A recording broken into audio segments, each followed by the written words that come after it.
ঈদ চলে গেল, এখন তো বেড়াতে যেতে হবে পরের দিন আজকে। এখন তাবাসসুম কি মজা করতেছে, আর তাবাসসুমের জামাটা কেমন হয়েছে কমেন্টে বলবেন। আসসালামু আলাইকুম, সবাই কেমন আছেন? আশা করি সবাই ভালো আছেন। আমিও আল্লাহর রহমতে ভালো আছি।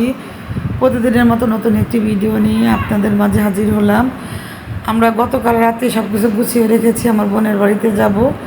আমার জার্নি করতে ভালো লাগে, কিন্তু আমার বোনের বিয়েটা হচ্ছে দূরেই। এখন সবাই আমরা রেডি হয়ে গেলাম এক এক করে। আমরা যখন সৈয়দ মধ্যে পৌঁছাতে পারি, সবাই আমাদের জন্য দোয়া করবেন। আর বেশিরভাগ দেখবেন ঘোরাফেরা করলে মানুষের মন ভালো থাকে, এক জায়গায় বসে থাকলে মানুষ যাই হোক। এখন গাড়ি চলে আসছে, এখন আমি আম্মা সবাই এক এক করে নেমে গেলাম। আর সবসময় আয়ন আমার কাছে থাকে না, আয়ন আমাকে ছাড়া কিছুই বুঝে না। দেখেন আমার জামা একদিকে, আমার অন্য একদিকে, মানে ও আমাকে ছাড়বেই না। এখন আমি গাড়িতে উঠে যাব। এখন আমি মাঝে মাঝে হাসি, বাচ্চাটা কি আদৌ কি আমার হয়ে যাবো কি না সেটা চিন্তা করি। কিন্তু বাচ্চা দেখে মনে হয় কি ওর বাবা মাকে ছাড়া আমার কাছে থাকতে পারে।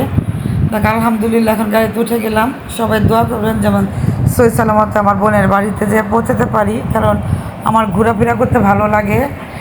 আর একে তো আপনার দুলাভাই কাছে থাকে না, আমার ছেলেও কাছে নাই, আমার মেয়ে একটু দুষ্টামি করতেছে, আমরা সবাই মজা করতেছি।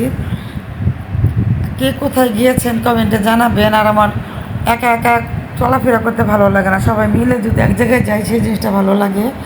দেখেন না গ্রামের পরিবেশটা কতটা সুন্দর, সবুজ আর সবুজ, যেখানে দেখবেন চোখটা জুড়িয়ে যায়।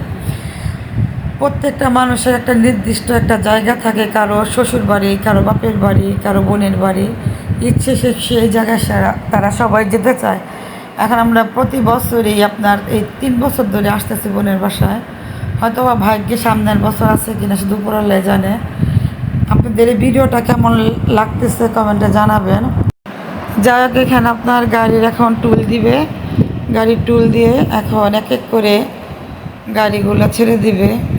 দেখেন গ্রামের দৃশ্যটা যে কতটা সুন্দর, কি ভালো লাগতেছে, আকাশটা কত সুন্দর লাগতেছে আপনার। এই যে এখন আপনার গাড়িতে বাসার দিকে আইসা পড়লাম, আমার বোনের বাসায়। এখন আমি ছাদে উঠতেছি, এখন ড্রাইভার সাহেবকে খাওয়ায় বিদায় করবো আর কি। তো যাই হোক, আমার গ্রামের পরিবেশ খুবই ভালো লাগে। আর আমরা তো সারাক্ষণ ঘরের মধ্যে বসে থাকি, আপনার কোথাও বেরোতে পারি না। আর গ্রাম আর শহর অনেকটাই ডিফারেন্স। আপনার গ্রামের আত্মীয়তা দেখবেন অনেকটাই মাধুর্য আছে, আর ঢাকা শহর কেউ কাউকে চিনে না। আমি আপনার বাসায় যেতে পারবো না, আপনি আমার বাসায় আসেন না, যদি পরিচয় না থাকলে। হয়তোবা যখন দেখা যায় দেখতে দেখতে বা থাকতে থাকতে পরিচয় যায় হাই হ্যালো এই পর্যন্ত, কিন্তু গ্রামের আন্তরিকতাটা অনেক ভালোই। এই যে এখন ড্রাইভার ভাইটাকে খাবার দিয়ে দিলাম, উনি খাবার খেয়ে চলে যাবে, তারপরে আমরা সবাই মিলে একত্রে খাবার খাবো। উনি বলতেছে আমাদের বোনের বাসার পরিবেশটা নাকি খুবই ভালো লাগতেছে। আলহামদুলিল্লাহ, এখন আমি, আমার আম্মা, আমার বোনের শ্বশুর সবাই মিলে এখন খেতে বসবো। সবাই দোয়া করবেন যাতে সবসময় আমাদের বোনেদের সম্পর্কটা ভালো থাকে। তো আজকের ভিডিওটা এখানে শেষ করব। সবাই ভালো থাকবেন, সুস্থ থাকবেন, ভিডিওটির পাশে থাকবেন, লাইক কমেন্ট শেয়ার করবেন। আসসালামু আলাইকুম।